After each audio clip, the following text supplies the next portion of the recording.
Pre-patch is finally out, and classes are probably not seeing any more reworks. It'll just likely be number tuning from here. So I've been playing all the tanks, and this video will cover my thoughts on all of them. Blood Death Knight has been the most reworked and different feeling tank in the Warfin. It's been pretty fun to play with the addition of Bone Storm and Exterminate. Personally, I don't like how bloated the opener feels, especially with Deathbringer. You have to go into a pole, drop your D&D, put up Dancing Rune Weapon, put Tombstone and Bone Storm on cooldown, get Reaper's Mark rolling, and then you can finally start playing the game.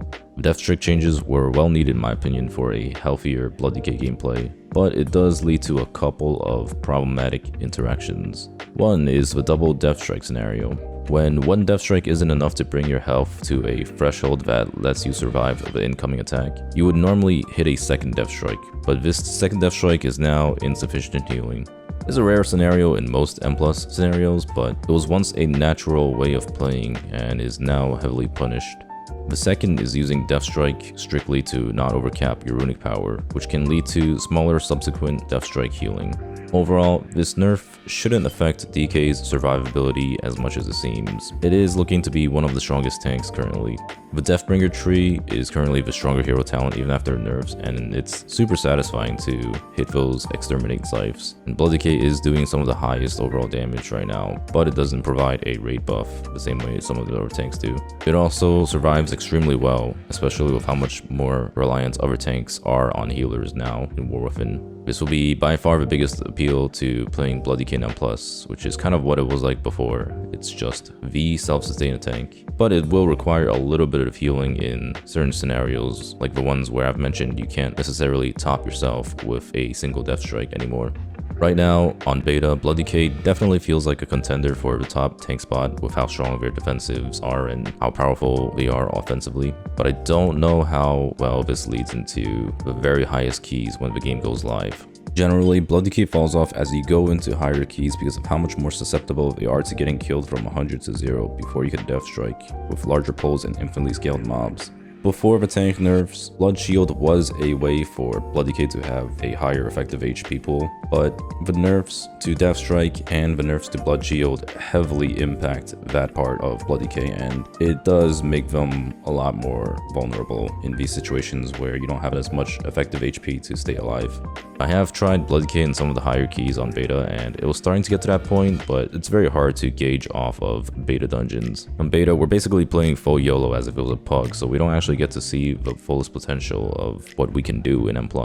Either way, it is going to be an insane tank for at least close to the highest keys, if not the highest keys, and probably the best tank to play when pugging, since you're not as reliant on the healer or your group to be doing everything to keep the tank alive. The tank I've been playing the most on beta is Bear Tank.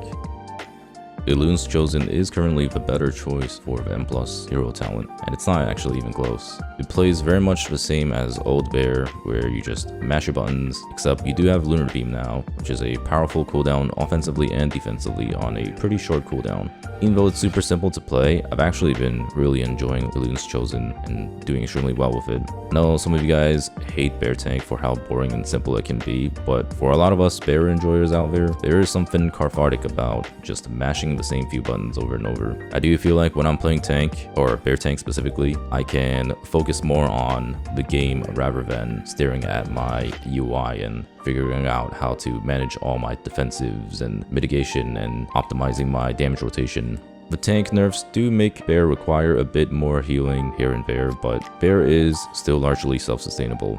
Bear has a lot of strong defensive cooldowns, allowing them to survive super large and dangerous pulls, and occasional large tank busters. Barkskin is now a 30% DR, and with reinforced fur, it actually goes up to 40%, which is kind of ridiculous for something that lasts for so long and has such a short CD. The only weakness Bear has right now is outside of their defensive cooldowns, they are a bit squishier than normal. Bear used to sustain with UFR, Frenzied Regen, Elun's Favored, and various other passives that have all been heavily nerfed. I've been messing around with both Incarn and no Incarn builds, and so far I've been leaning towards Incarn. Bear damage is really high at the moment with Elun's Chosen, and more importantly, it brings Mark of the Wild. We've seen raid buffs play a large role in Dragonflight, especially ones as powerful as Mark of the Wild, and currently all the other Druid specs kinda suck. I'm leaning towards Bear being the strongest overall tank for the highest keys in M+, but not by much. It doesn't feel quite as good as Blood Decay in some of these YOLO keys where you don't know like who you're playing with. You don't know if you have like a healer that can be reliable in the group. Maybe you're not playing with an augmentation evoker. But in the higher keys, it does feel more reliable than Blood Decay, and it does provide group buffs like Mark Wild and other Druid utility. And the Druid Dispel this season is actually really big with these Season 1 dungeons. One of my favorite tanks to play at the moment on beta is Brewmaster. Brew actually feels insanely good, probably the best it's felt in forever, and it's actually really fun to play.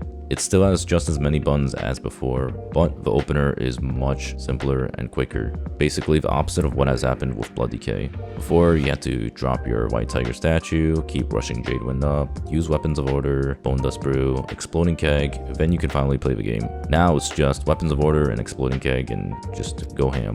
There's no need to play Rushing Jadewind or New Zao, which reduces some buttons. Bone Dust Brew and Statue are gone, and it's a lot smoother to play. Both hero talents seem good, and the new talent Ox Stance helps a lot in a lot of large tank buster situations. Ox Stance basically gives you a ton of stagger against large hits, which was a weakness of Brew when you didn't have enough defensive cooldowns to deal with certain tank buster mechanics. This is probably the tank that got affected the least, but as usual, Brew does soak up a ton of healing, making it extremely powerful with a lot of external healing and augmentation evoker. Brew damage is right up there with Bear and Blood Decay, and it does give Mystic Touch, but Mystic Touch is much weaker of a raid buff because of how little physical damage classes do nowadays. Even your typical melees like Frost Decay or Red Paladin or Enhancement Shaman, they all do largely magical damage. It's a lot less popular of a tank, so we probably won't see it being played as much, but I do think this is the best Brew has been, and it'll likely keep up in the highest keys with other tanks. In some scenarios, I actually do find Brew to be the strongest. When it comes to tanking bosses with a ton of dangerous tank busters, Brew feels amazing. With a ton of healing and augmentation evoker, Brew feels almost unkillable. It's not as self-sufficient as Bear or Blood Decay, making it feel worse in the YOLO Pug scenarios, but don't let this stop you from playing the awesome tank that is Brewmaster. Vengeance Demon Hunter dominated for a good later half of Dragonflight, and people have been fed up with this tank being meta for so long. Well, don't worry, because Demon Hunter is now dead and gone. I'm just kidding, but Vengeance is not that bad after a couple of buffs recently. Right now, it's definitely a shadow of its former self, making it feel pretty bad. The tier set and Luminous Sigils carried VDH for its duration in Dragonflight, and it's now gone, making the Sigil build dead.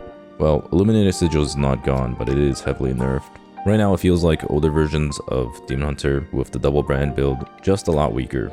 Silent Sigil was a 60-second cooldown and 6-second duration, but it's now 90-second cooldown and a 4-second duration. Despite the large nerfs, Demon Hunter is still a solid tank. Currently, Felsguard feels like the stronger hero talent for M+. It's been both fun, but also feels bad to play with. It essentially turns meta into a powerful offensive cooldown, which is currently your biggest defensive cooldown. When you use it for damage, it feels really good because of how hard you can burst, but there will be scenarios where you will want to hold it defensively, and you are losing out on a ton of damage when you do that. For the longest time, I never had to worry about putting meta on cooldown, and I always had it as a defensive to fill in the defensive gaps, but now it's an actual DPS loss if you're missing a use of meta. Overall, Demon Hunter looks like it will still be a strong tank that brings high damage to the group. It does very slightly less than the other tanks mentioned, but it does bring Chaos Brand, and that has insane value in the caster meta. Demon Hunter utility is also nowhere near as good as it was before, especially with how they reworked M+ mobs to recast, so just using one of your many stops won't do a lot compared to Dragonflight. VDH is also a bit squishy in some scenarios, and definitely promotes a kiting playstyle when doing higher keys and bigger pulls. It kinda reminds me of Season 1 of Shadowlands playing this tank. On bosses, it's still pretty powerful with the Frailty build, but it has been nerfed quite heavily, making it require a bit of healing to stay topped when Soul and Leech healing isn't enough. Paladin has been the most doomed on tank for most of the beta cycle. There's been a lot of complaints about how poorly Paladin is doing. Personally, I don't think it's as bad as people make it out to be, especially after the most recent set of buffs. Paladin's definitely feeling worse than before, and it has been affected heavily by the tank nerfs, but honestly, all the tanks don't feel that great, and it's just sort of how Blizzard wants tanks to be designed. I haven't messed too much with the Templar hero talent tree, but for the brief moment I played it, it was extremely clunky due to the high holy power cost and the low holy power economy currently. Lightsmith plays exactly the same as usual, except now you have an extra button and it just adds a little bit of damage, or shield that you can put on an ally. And Lightsmith does seem a little bit overtuned at the moment, so I wouldn't be surprised if it receives some nerfs to be more in line with Templar. Paladin still offers a ton of great utility, especially with the M+ changes that made interrupts more valuable than stops. The Avenger Shield interrupts are actually huge to have once again, but the spec does itself feel a little bit weak defensively. I've found Paladin to be extremely reliant on the healer to stay alive, but it is capable of surviving, especially with its large array of defensive cooldowns. It's a bit awkward because on one hand, Paladins are completely fine as long as you have an augmentation evoker and sufficient healing, but on the other hand, this crutch feels really bad, which is part of why a lot of Paladins are dooming so heavily. Paladin damage is also extremely good at the moment. I was very surprised by the numbers this spec can put up, and it might actually be the highest damage tank in AoE heavy dungeons. I can see Paladin being quite good in hierarchies with a good group, but it might struggle when pugging. Some dungeons also stink real bad for Paladin with the amount of movement required, making Consecration really awkward to play around. Overall, I'm pretty content with Prop Paladin. It's been kind of enjoyable here and there. It just needs some help with self-sustain and a little bit more holy power generation. Brawl Warrior has been a great tank to play for most of the beta cycle. I've really enjoyed how it plays with Mountain Fane hero talent. The whole Thunderclap playstyle of Mountain Fane reminds me of BFA Brawl Warrior, where you're just spamming Thunderclap, you have pretty high rage generation, and you're getting your avatars back up. So you're just going through that whole gameplay loop of cycling through all your cooldowns and Thunderclapping. I haven't bothered too much with Colossus since Mountain Fane is just much better for M+. Right now, Warrior feels good in dungeons until you run to encounters that have nasty dot damage or constant magic damage. These dungeons do have a lot of those rough encounters for Warrior, making it not as reliable in hierarchies. I've noticed a couple of areas where Spell Reflect is also very powerful. Warrior self-sustain is also at an all-time low and will probably heavily rely on the healer to stay alive. Thankfully, in most scenarios, Warrior actually takes quite little damage, making it pretty easy to get topped. Warrior damage is also a bit on the lower end compared to other tanks, but not by much. Overall, I would say Warrior's been really enjoyable to play and performs about average. It's the tank with the biggest strengths and weaknesses. To summarize everything, I've enjoyed most of the tanks. My favorite in terms of fun has just been depending on how I'm feeling. When I'm feeling something chill, Bear's been the most fun for that. When I want something more engaging, Blood DK and Brewmaster are the two most fun. Demon Hunter and Paladin haven't been as enjoyable for me, just cause they've been playing like their Dragonflight versions, except it's weaker, clunkier, and less resource generation. Warriors are fun to play too, but it does get old, and I really don't like the reliance on healing. If I were to say who the winners are, Bear is probably looking to be the most solid overall for the highest level content. Blood DK is probably going to be the best for the medium to high level range, especially in uncoordinated groups. Brew, Paladin, and VDH are the sleeper specs, with the highest potential to be the best depending on how you and your group plays. I think VDH in particular might be really strong just because of Chaos Brand and Caster meta. In a Caster comp, VDH with Brand factored in can be doing around 1 million damage overall, which is way more than any other tanks aside from maybe Bear tank with Market Wild. Most of the tanks are doing anywhere from like 600 to 700k overall damage. Warriors, I definitely don't feel great about, but that's not to say it's bad. It's just ever so slightly behind the rest of the tanks, and it'll still feel completely fine, if not great to play. I honestly don't think most of you guys will feel like you're missing out by playing a Warrior. As for what I'm playing, I'm probably planning on leveling all the tanks for Warfin. I'll probably pick something based on what I want to raid to as well, since I'm playing DPS and raid. So it'll probably be like DK or Druid. But I do want to keep up all the tanks if I'm able to. Anyways, that is it for the video. Thank you very much for watching. I'll start pumping out more YouTube content while beta is going through rapid changes. But in the meantime, tune into my Twitch live stream if you guys have any questions.